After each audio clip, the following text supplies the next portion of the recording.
Hello, everyone. Welcome to day 18 of the Gospel according to Child Protection and Safeguarding. How are you?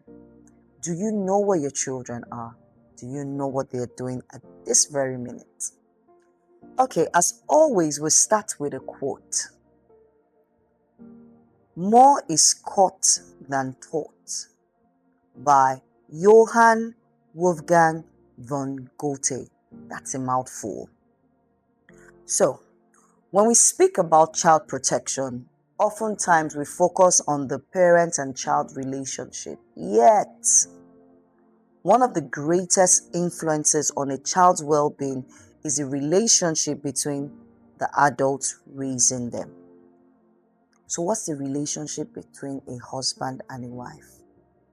What's the relationship between my mom and my dad?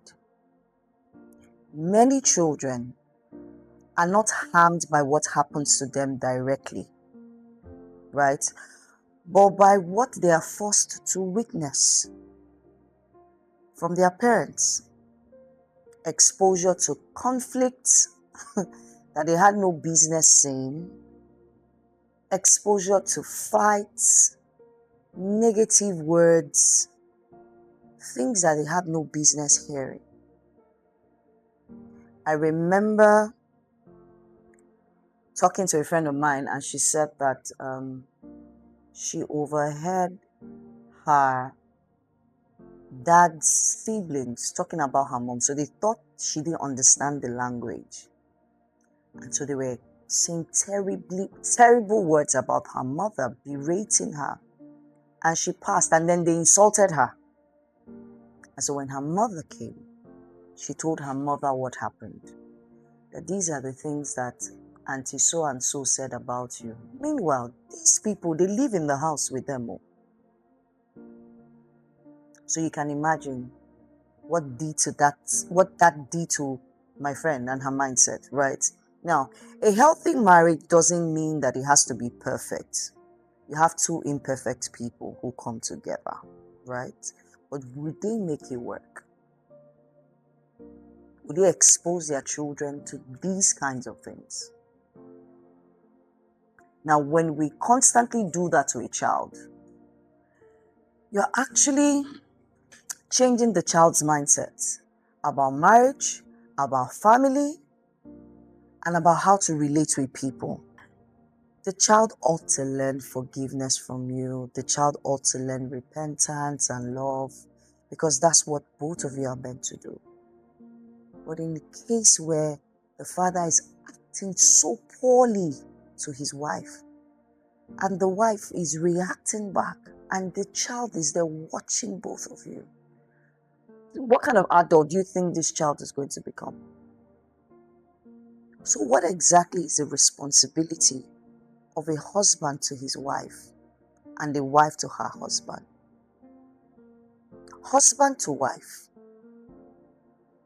Husband, you are a priest to your wife. You are meant to guard her spirit. You are meant to protect her from criticism and the lies of the world. You can't sit down and you watch your siblings tear your wife down. You can't sit down and watch your friends talk terribly about your wife. You can't even talk terribly about your wife where your children are. You ought to speak blessings over your wife daily. The way you speak blessings over your children, guess what? Your children will learn to love from you, and they will take that into their adulthood. But no, you choose to do it differently. And most times the excuse is, we were not taught right, we were not taught. I always say we've come to the age of accountability. We can teach ourselves. What am I supposed to do? Husband to wife. You are supposed to give your wife direction and safety. I get it. You are the king. You are the lion of the tribe of your home. You are Lord. But beyond that, you are a servant. You ought to serve her. As a family, give the direction. Where are we going? We know you're the one carrying the weight, right? But where are we going? What are the decisions that you ought to make, both of you? Your wife doesn't have to carry it alone. You ought to be the one to direct the home. And she has to have some level of safety with you. Knowing that when I come home and I speak to my husband, I'll get some level of assurance. I have a friend who her husband is turning 40, and she said the little things my husband does for me. I think she's on day 3. It will amaze you, the littlest of things. One, he gets me a hot water bottle when I'm on my period. He lets me get away with anything. He didn't even know. That's how she feels safe. Do you listen? As a man, you ought to listen to the wisdom that your wife carries. When you have a decision, run it by her. I know a lot of people who say they've run into debt because they didn't listen to their wives. She has wisdom. Listen to her before you make a decision. You ought to be a partner. You're not housemates or roommates. You are her partner. Be teachable. Allow your wife correct you. It doesn't make you less of a man. Allow her correct you. Learn to say, I am wrong when you're wrong. So the children will learn humility from you just by watching both of you reconcile. And don't do it when they're not there. They see you when you quarrel, and then the next minute you're back together, then they're wondering. Say there, I'm sorry I yelled at you. Or when your child asks you a question, Daddy, are you angry with mommy? I'm sorry I didn't honor mommy the way I ought to honor her. But we're good now. I know sometimes you think your children don't deserve to know. They actually do deserve to know. That's how they learn humility. That's how they learn forgiveness. Don't shut down your wife because you think that she has a lot of strength. Use her strength to your advantage and stop fighting it. That's your responsibility as a husband to your wife. You are the source of her honor. When she goes to work and she's gone through all the many hassles, let her come home. Praise her strength. Many times, men say it a lot. Their wives are CEOs in companies. When they come home, they turn to babies. Of course, I'm coming to meet my safety. I don't need to boss anybody here. This is my home. Praise her strength and praise it publicly. When your friends, when you are together and you are saying something that is terrible, don't join them. Say, oh, my wife is, or with your children, mom is wise, mom is kind. Children will learn honor from what you say just by watching you.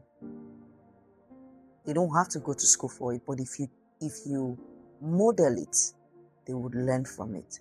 That's the role of a husband to a wife. Don't let your wife do the heavy lifting. Help out. Like we said in the previous video, what you provide for your wife is beyond money. There's emotional safety, there's presence, there's emotional availability.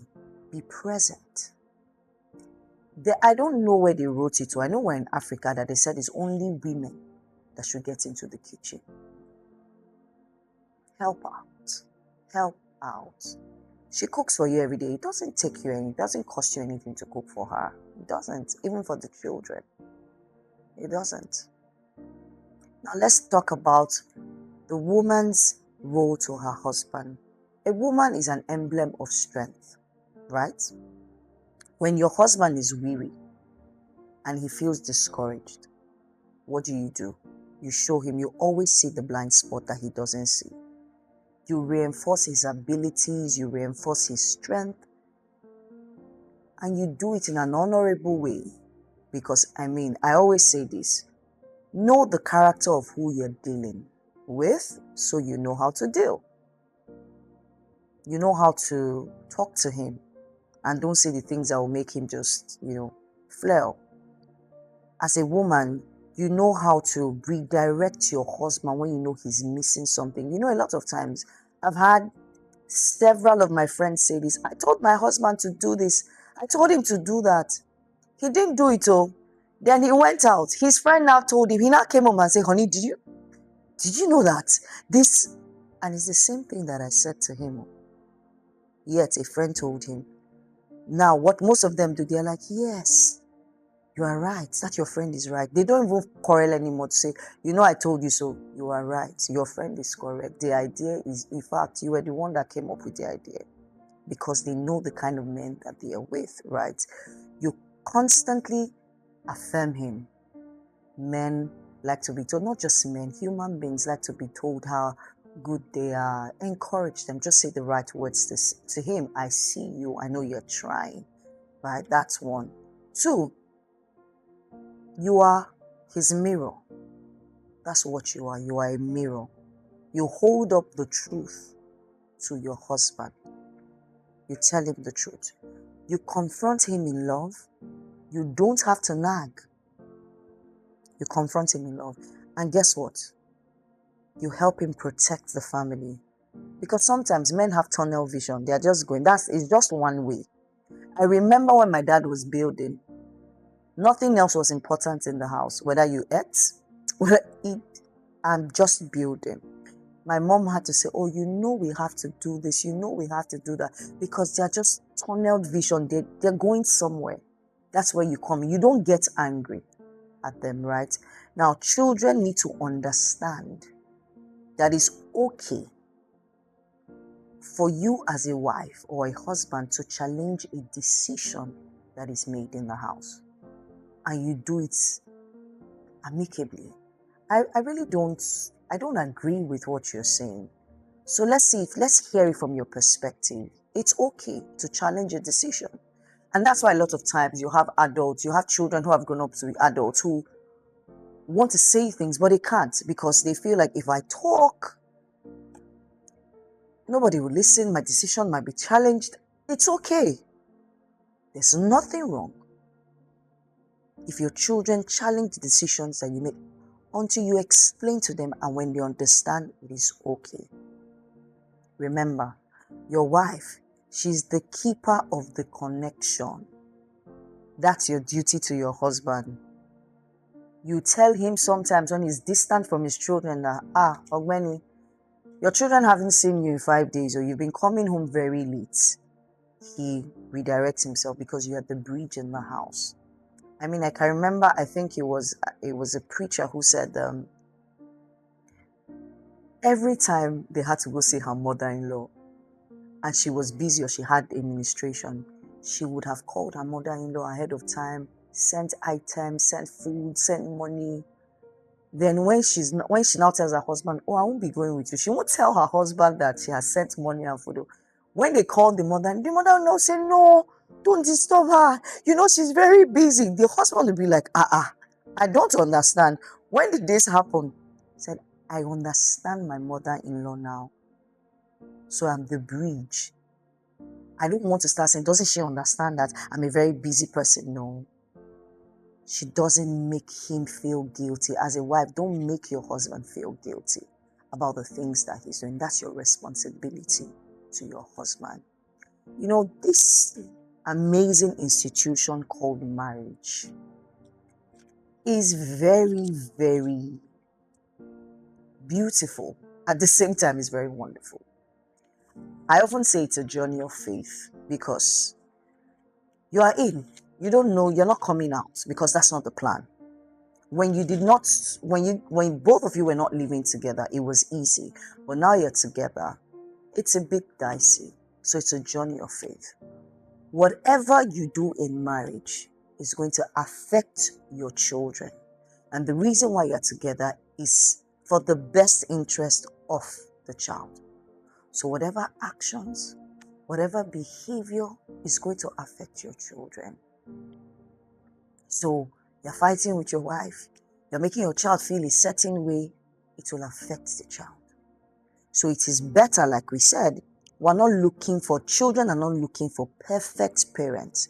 They're just looking for people who understand themselves and are intentional about the institution called marriage. So husbands, you have the responsibility to your wife. Wives, you have your responsibility to your husbands. Do not let one person carry the load alone. And for those of you Lest I forget, for those of us who, as men, who say you're not working and your wives are the ones doing the heavy lifting in the house, it would be great if you'd encourage them. It would be amazing if you encourage them, because it is a lot. In the interim where you are not able to provide like you used to, there are other things you can provide. Emotional support, stability, safety, encouragement. You can do that. As opposed to just, my wife earns more than me, you are angry. There's no point. And for the wife, say you lose your job and your husband is not the sole provider of the house. I don't think you should nag about it or make excessive demands. In this season, this is where we are. Understand your roles and understand each other. There's no need bickering for the children to hear, and then they say, when your children grow up, I will never be a housewife. God forbid. The things that my mother did, I can never do it. Where did they learn that from? They learned it from you. So again, I would say, everything that you do should be in the best interest of the child. So I'm going to leave you with this quote, with this charge. For the sake of our children, let us build marriages and families, relationships that reflect dignity, respect, humility, and love. Let us remember that every act of kindness between spouses become a lesson in security.